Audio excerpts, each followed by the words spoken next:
Hello, I bring you greetings in the mighty name of Jesus. My name is Kingsley Kilechku, and today we are going to be speaking on a topic that is titled, Become Very Angry. Hallelujah. Become very angry. You must become very angry for some things to change in your life. You must become very angry for some situations to turn around for your good. You must become very angry to move your life from where you are to where God wants you to be. You must become very angry for the plan of God to find expression in your life. You must become very angry for you to manifest the promise of God for your life. You must become very angry to stop the darts of the evil one, to stop the plans of the devil, to stop every orchestration of wickedness in your life. You must become very angry. Hallelujah. Our Bible reading is taken from the book of John, chapter 2 and verse 13. Hallelujah. And I read, when it was almost time for the Jewish Passover, Jesus went up to Jerusalem. In the temple courts, he found men selling cattle, sheep, and doves, and others sitting at table exchanging money. So he made a whip out of cords and drove all from the temple area, both sheep and cattle. He scattered the coins of the money changers and overturned their tables. To those who sold doves, he said, "Get thee out of here. How dare you turn my father's house into a market?" Praise the Lord. How dare you turn my father's house into a market? Jesus understood that there is a plan and a purpose for the house of God. There is a promise for the house of God, and if he did not do something to these people who are turning the house of God to become an area where they are carrying out things and activities that are not consistent with the plan of God, if he does not do something, the plan of God for his house will be made of none effect. The house of God will become a house of shame. The house of God will become a house that is of disrepute, because men have neglected the very purpose wherein the house of God was made. If you don't do something about what is happening in that house of God, the house of God will become a house of shame. Hallelujah. Matthew 21 verse 13 says that the house of God, my house, shall be called the house of prayer. There is a purpose for the house of God. Hallelujah. And the Bible made us to understand that your body is the temple of God, that you are the church of the latter day. And if you don't do something about what is happening in your life, if you don't do something about the situation that is ongoing in your life, if you don't do something about the business, if you don't do something about your destiny, you will end your destiny and your life in shame.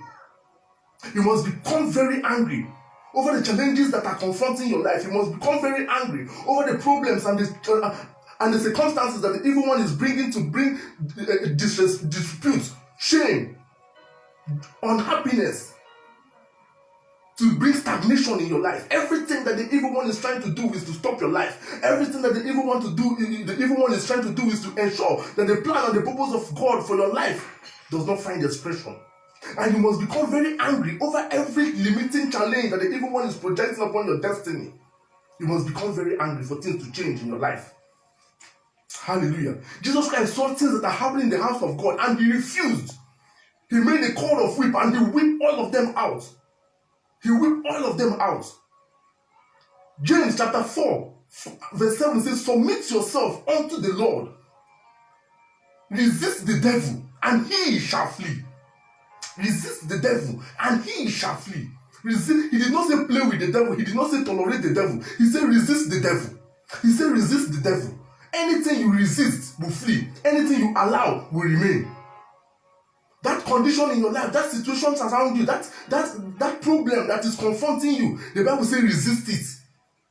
Resist it. Hate it with every iota of your life. Hate that poverty. Hate that sickness. Hate that limitation. Hate that challenge. Hate that stagnation. Until you hate it, you will not break out of it. You must become very angry. You must become very angry.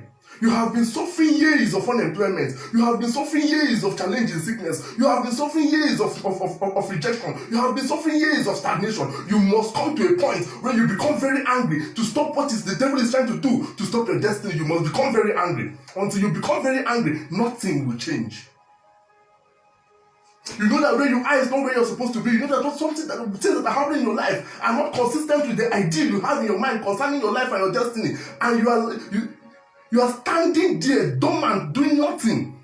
about your destiny. It is your destiny we are talking about here. It's your life we are talking about here. You know that what is happening is not supposed to happen in your life. You know that these things that are happening are not supposed to happen. This is not the idea, the picture you have concerning your life and concerning your destiny, and you are there doing nothing. The Bible says you should become very angry now. There is something called a holy anger, which is inspired by the Spirit of God.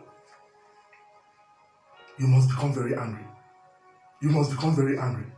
You must become very angry. You must become very angry. Praise the Lord. You must become very angry for things to change. You must become very angry to receive your breakthrough. You must become very angry for things to turn around in your favor. Hallelujah. If you read the book of 1 Samuel chapter 17 and verse 28, you will understand that a young boy called David went to visit his brothers to give them food because they were in a battlefront. And this young man saw a giant warrior called Goliath, confronting and challenging the armies of the Philistines, of the Israelites. Challenging the armies of the Israelites, defying the armies of the Israelites. And this guy became very angry. Who is this uncircumcised Philistine? Who is this bastard that is challenging and defying the army of the living God? This is the anger that came upon David that gave him the empowerment to defeat Goliath. Because each time that you are angry against evil, each time that you are angry against wickedness, each time that you are angry against the plan of the evil one against your destiny, you have the backing of the Spirit of God to bring about the change. You have the backing of heaven to bring about the transformation.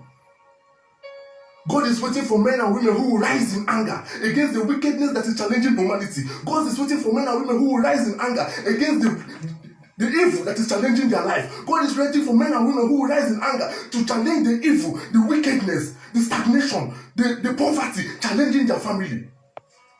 Become very angry. Don't settle in that status quo. Don't settle in that place. That is not the plan of God for your life. There is a promise of God for your life. There is a promise of God for your life. You are the church of God. Your body is the temple of God. Sickness has no dwelling place. There are some things that are not permitted to happen in your life. There are some things that are not permitted to happen in your destiny. There are some things that you should not open your eyes and see happening in your life. There are some things. You must say enough is enough. You must come to a point where you say enough is enough. This thing must change. This thing must pass away. You must refuse to be in that point of stagnation. You must refuse to remain on that ground. You must refuse. You are a giant. You are a mighty man. You are not your circumstance. You are not a product of the challenges and circumstances surrounding your life. No. You are a child of destiny. You must become very angry. You must become very angry. There are some things that are happening in our society today. You must become very angry. You must become very angry at the rate of poverty. You must become very angry at the rate of neglect. You must become very angry at the rate of the reputation of the society. You must become very angry at the rate on how the economy is going down in the country. You must become very angry. On the bad leadership, you must become very angry. On the sicknesses ravaging humanity, you must become very angry. You must become very angry. You must become very angry. That thing that little girl that is challenging your husband, you must become very angry. You must become very angry. That little boy that is challenging your wife in the office place, you must become very angry. We wrestle not against flesh and blood, but against principalities, against powers, against the rulers of darkness in high places. This is a spiritual battle. It's not by shouting. It's not by talking. It's by warring in the spirit. It's by warring in the spirit. It's by warring in the spirit. You will not take it. The kingdom of God will suffer violence, and the violence taketh it by force. This is not a time for gentility. This is not a time for gentleman and gentlewoman. You must war in the spirit. You must war in the spirit. You must war in the place of prayer. You must war through fasting and prayer. You must war in the spirit. You must take it by force. This is the time to take your destiny by force. This is the time to take your health by force. This is the time to take your prosperity by force. This is the time to take your breakthrough by force. This is the time to take your deliverance by force. You must become very angry. A day came in July 2017. My wife broke down. Before the breaking down of my wife, the Spirit of God said, prepare your spirits, man. A battle is about to happen here. Prepare your spirits, man. You are about to go on a journey in the realm of the spirits. My wife was breaking down. My wife was going down. I saw my wife about to die, but the Bible says, prepare yourself. This is not the time to be anxious. This is not the time to worry. This is the time to begin to speak in tongue. Begin to speak in tongue in the spirit. When my wife gave up, I shook my wife could not talk. I shook my wife could not rise. I did everything I could do. Nothing happened. My wife was not shaking. My wife was still as someone who was frozen. I became angry in the spirit. I busted out in tongues, and with the holy anger and with the spiritual power in me, I began to speak in tongues. When I began to enter the realm of the supernatural, I heard clearly, slap her in the mighty name of Jesus. Because I understood that my wife, who God has just given me, is given to me to become a blessing in my life and not to become a point of sorrow in my life. I stood on the finished work of God because I know that this wife that I have gotten is given to me by God. On that foundation, on that truth I stood, and I slapped her in the mighty name of Jesus, and she came back to life. Become very angry.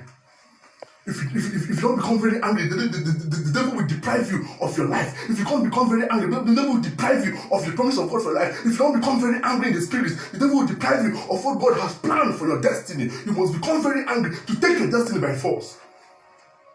From primary, secondary school, you have been a high flyer. What is happening today? Your mates are going ahead. What is happening today? What is happening today? Some things are not normal. Some things are not normal.